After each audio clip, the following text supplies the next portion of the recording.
everyone. It's Naomi Wolf with DailyClout, and I'm so thrilled to be welcoming our newest featured commentator slash video personality slash blogger slash activist, Shannon Joy. Welcome, Shannon.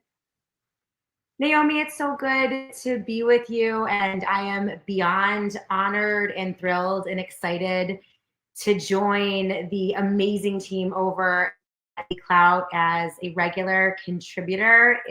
I've been an admirer of your work for so long, and I feel like we've gotten to know each other over the years, being, shoved out of our groups, losing friends and colleagues, and all the craziness of COVID-19. And so to reconnect with strong, powerful women and men, I'm sure there are men involved with DailyClout as well, but just to be a part of the team is just an absolute honor. I'm thrilled.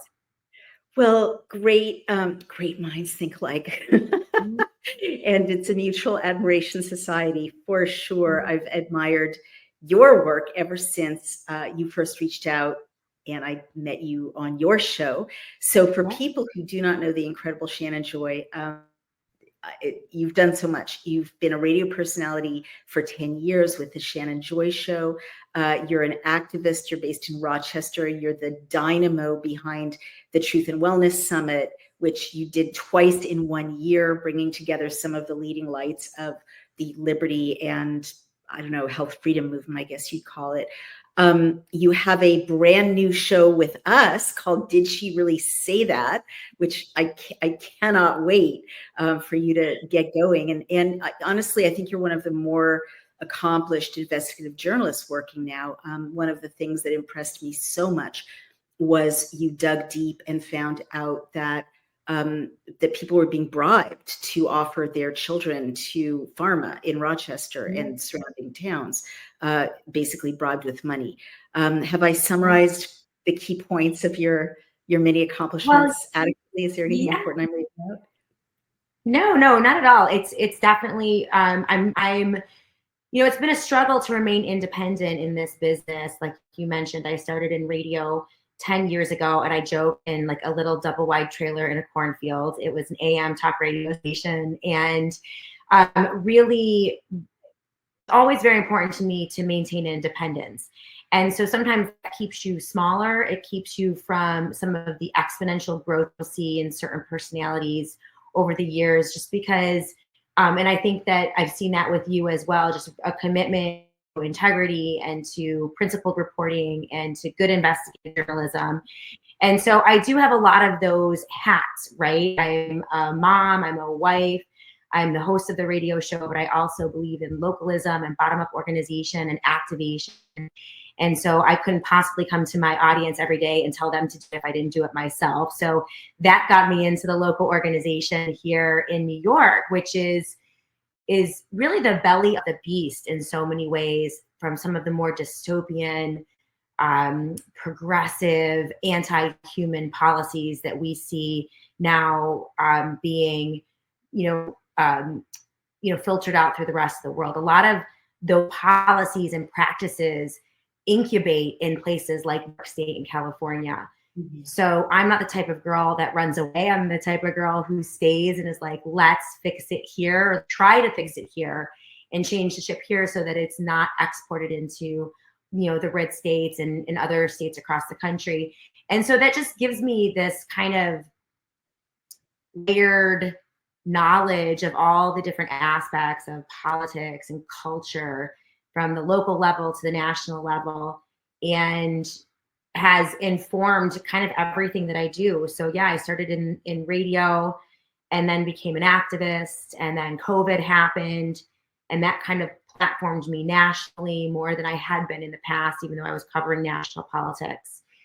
And like you, lost all of my friends and colleagues because I was from the right, you were from the left, you came from the left, but they all lost their minds during COVID. So it all just kind of it's almost as if the game tossed into the air and all the pieces were flying around, and we all kind of tried to figure out, our bearings. And I think it was the Constitution and basic liberty and human dignity and human rights and all of those things that assaulted us during COVID. Those of us who were from different sides of the aisle, but were like, wait a second, being forced to cover your face and your nose, being forced to isolate in your homes. This concept of my body, my choice, which was always embraced by the left, all of a sudden just being thrown out the window with coercive vaccines and just everything. I think it forced all of us to just kind of relearn things. And so that's how we find each other. And so now moving forward, it's great to be among people like yourself, who have been tested in this way and are now, I would say I've gone down another rabbit hole. I've had to kind of relearn things again that, still drew on all the principles that I believed in 10 years ago, 20 years ago, but I just see it in a different way. So Shannon, what would you say is the biggest surprise to you of the last 3 years?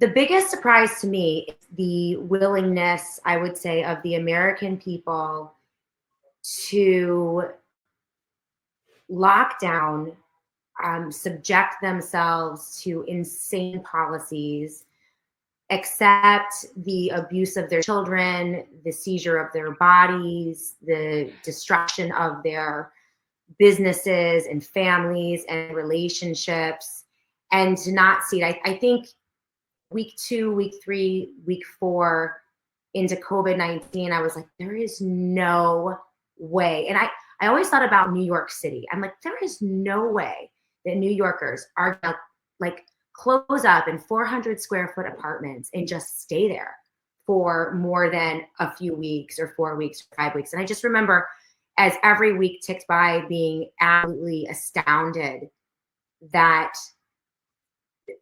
Americans were so willing to just lose so much, and their tolerance for pain and insanity just really surprised me. It actually shocked me.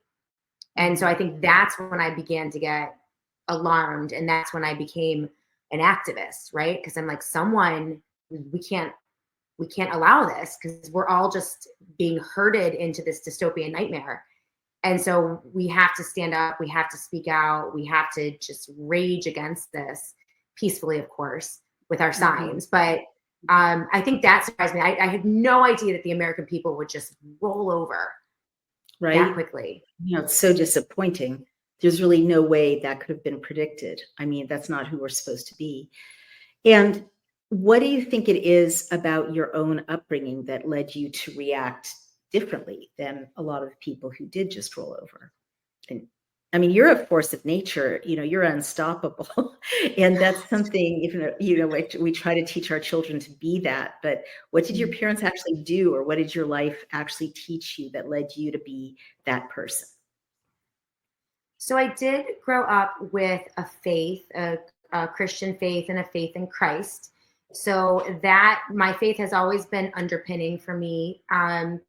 And I've always just, I think, been a true believer of humanity and, good and evil. And I mean it. I've always just felt it, right? Like, I don't like bullies, and I don't like injustice. And I didn't like injustice when I was little. And I didn't like bullies when I was little. And so I'm not really very different today, I don't think, than I was then.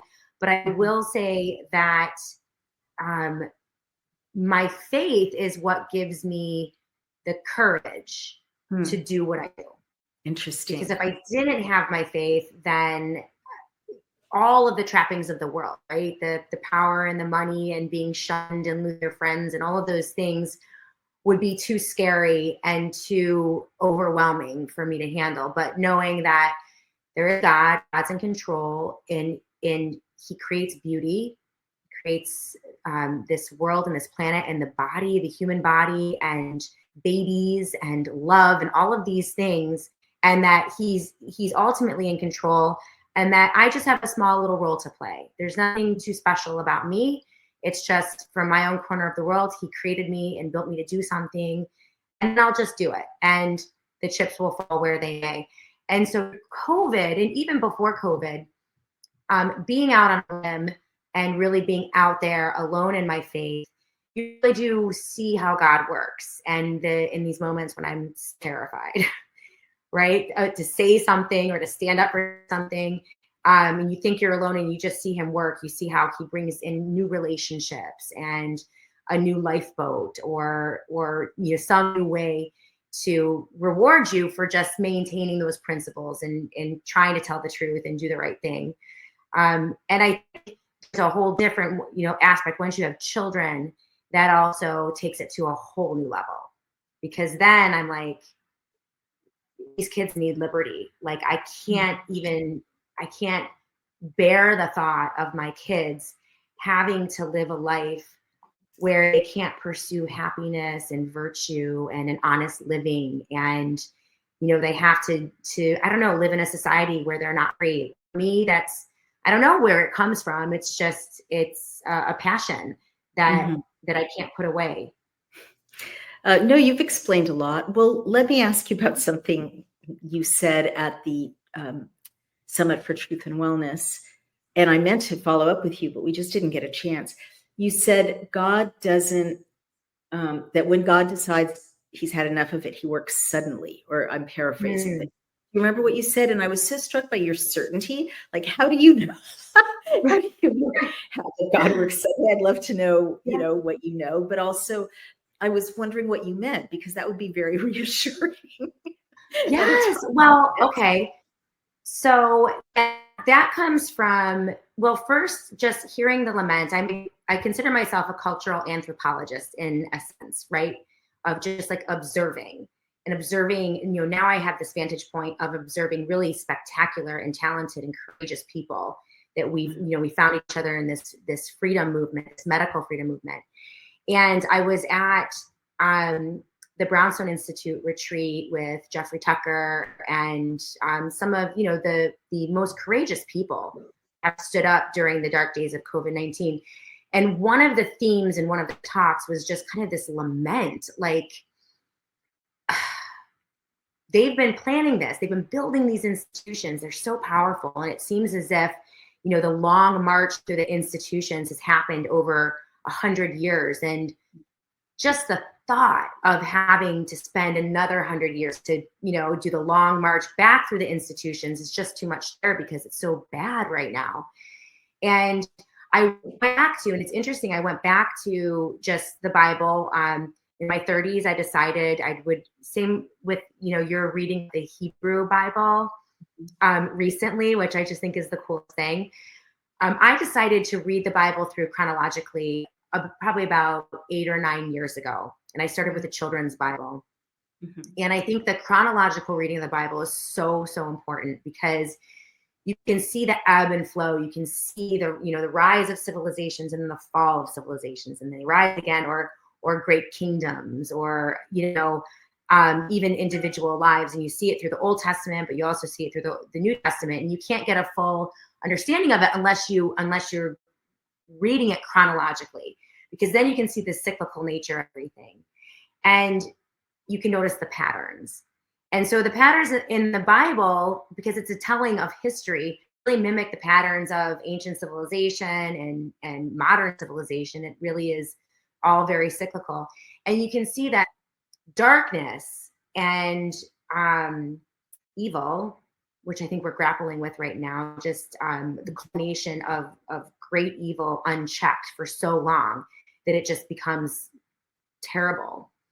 But all the time, when you're building everything on secrets and lies and manipulation, and you have to move very slowly, because if you move suddenly, like the frog in the pot, people are going to jump out and they're saying, like, no way are we going to go for this. So everything they do, they have to do in darkness. It's and true. They have to, but when God moves, it's truth and it's light.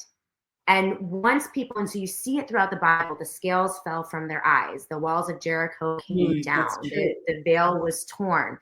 Every time God really moves, and it always involves the exposing of evil or a great victory for the righteous, it's all suddenly. It's just the way it kind of works in the Bible. You don't have to skulk around in the shadows. You don't have to do the wrong things. You just stand boldly in truth and light, and the chips will fall where they fall. It'll be okay. But I do believe that there are moments in history, maybe every 100 years, maybe 80 years. I don't know, exactly how it works out though, when everything just comes to a head, and where in I think it does. The scope of the evil seems unbearable, but that hope that he is at work, and the knowledge and the seeing of miracles, which I feel like we've seen throughout COVID, and we can go into some of those. There was just absolute miracles. I'm very confident that the light, there is going to be light, that we are close to it. We're close to it. I hope you're right, man, because it's been a while. I'm exhausted. You're still waiting. But we're still here though.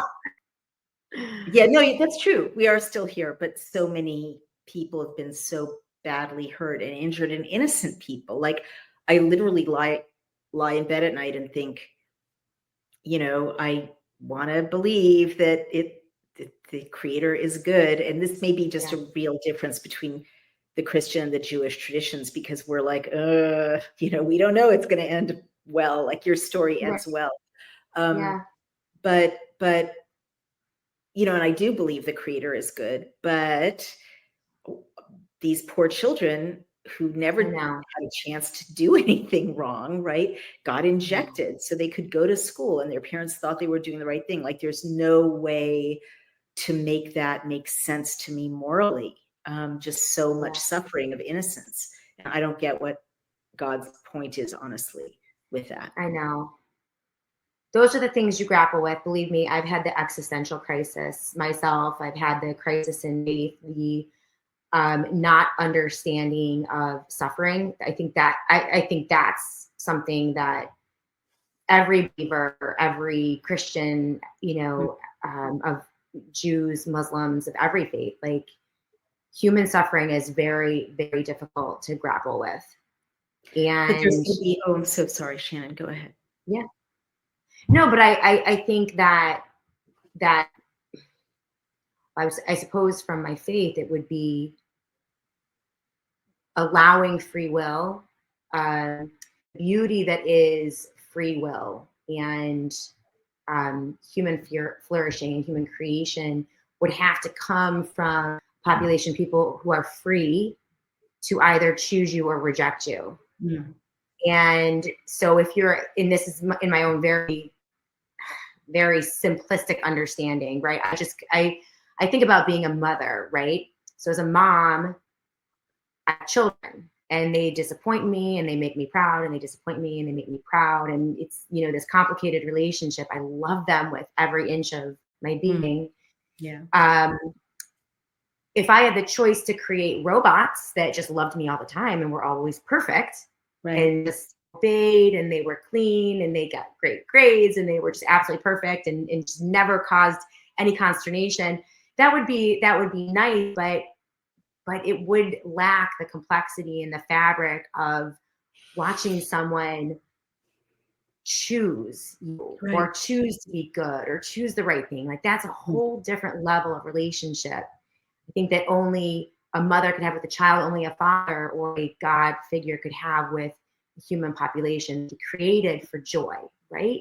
Yeah. So it's complicated. But so then if we actually do have free will, then you have to allow, unfortunately, for bad decisions to be made and wrong decisions to be made, and people to reject God. And then you have suffering and pain, and so I guess that's the best way I can understand. I've been able to. No, that makes sense. And I've kind of tiptoed that far in my own kind of dark night of the soul. Like, I get why there are bad people, or I get why there's like sin. I just don't get why there's just this particular catastrophe. So many people are going to die, and suffer, who just were trying to keep their jobs, keep their families fed. It just seems like the setup. It's not like a whole bunch of people are going to die who are child abusers, or drug addicts, right? Or made a lot of bad choices. A whole lot of people are going to die who just did what they thought was right, or did what they were told protected their children. It just seems like a giant cosmic cluster F morally. So, Well, I also, but see, there's also the room though for the belief in miracles too. well, let's talk And about that. You mentioned that. What are some miracles? yeah. Oh my gosh. Well, remember when the Delta variant came through? Do you remember the Delta variant? And it did, I forget exact the mechanism, but a lot of the epidemiologists and scientists on our side were saying that, oh, why am I forgetting what it was? I just remember the Delta variant came through and knocked something out, and it should have been much worse. But Right. it ended up protecting many people. Was it the Delta virus? I forget what variant it was. But I think I it remember, I was think it was Dr. Malone that said at one point, like that was a miracle. No one was expecting that, and that was a miracle. Okay, here's another one. The 35 to 40% unvaccinated in the US, That's true. despite like the most insane propaganda Yeah. and the most insane coercive pressures. Yeah. Yet here in the United States of America, we have a group, I am convinced that if they had achieved their 95%, they would have just wiped out the rest. I mean, not wiped out, but we would have been marginalized. We would have been, in the ghettos or what, if that unvaccinated population in the US had gotten down to 5%, I don't know if we would have been here today. But no, you're right. You're right. You're right. This amazing, like 30 to 40%, that's a massive group. I mean, politically speaking, you were a political consultant. That is, and these are people who were faced with losing everything, friends, jobs, money, livelihood, that they still didn't get it. So that's like this spirit that is still alive in the US that is like a beacon, right? Yeah, right. Those are miracles. I'll grant you every single one of those miracles. They are miraculous. So Yeah. that makes me feel happier. So what are just a few plans that you have for Did She Really Say That? Have you thought about guests you might have or themes you want to pursue?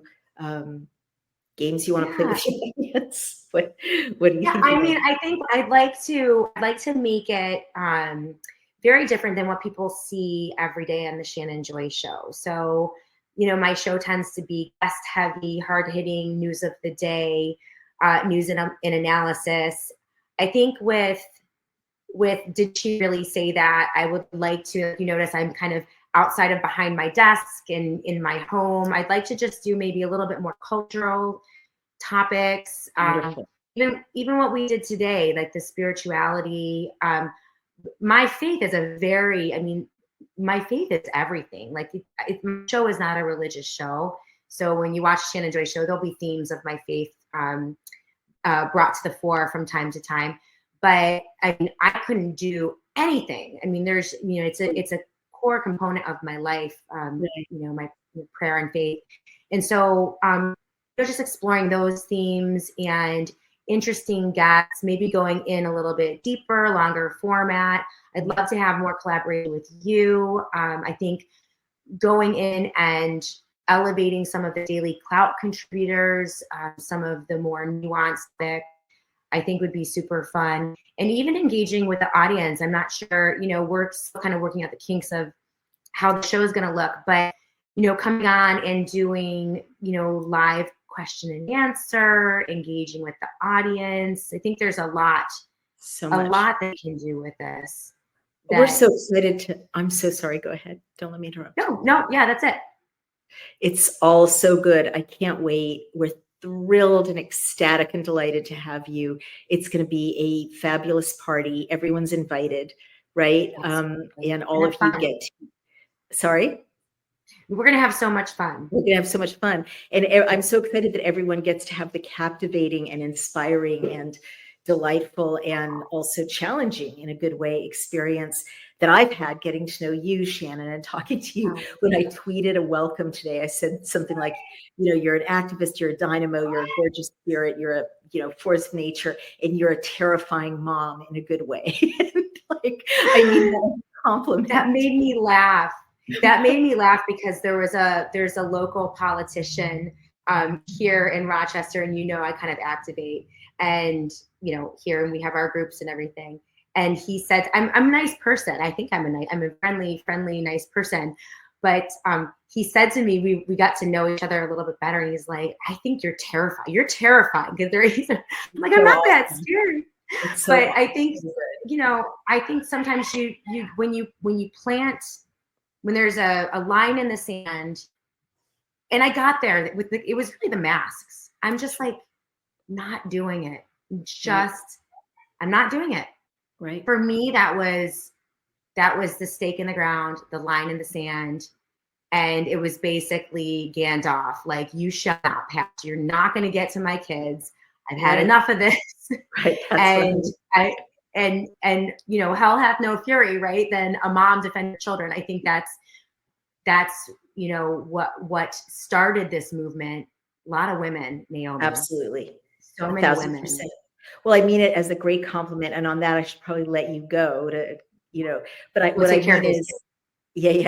mean is I think the world needs the I don't mean you are a terrifying mom to your family. I mean, you are sometimes I am, really. Kids, don't F with the world's kids, don't cross this line, and I think we need that. You're absolutely right. That's saved humanity to date. The mama bears and the mama tigers and the, what are the mama dragons? I guess it's time for the mama dragons. And I thoroughly welcome you. You're a gorgeous mama dragon, and we can't wait to get started with all the fun at DailyClout. Shannon Joy, did she really say that? And do you have a set time that people can watch? So I haven't decided yet what the best time was. I was toying with the end of the week, kind of a weekly wrap up. Yeah, and we'll figure it out. I want to figure out what the audience wants and what's going to make sense for everyone. But we'll definitely have a regular set schedule. And Fantastic. We'll work out those things. And meanwhile, you can find Shannon Joy on DailyClout.io, and you can also find her on Rumble at The Shannon Joy Show. Is that correct? Absolutely. Yep. And at Shannon Joy Radio, because we're always engaging on Twitter for sure. Don't miss a single episode. Thank you so much for being with us. We're thrilled to have you, Shannon, and have a wonderful night. I'm so excited. Thank you, Naomi. Thank you. Bye-bye.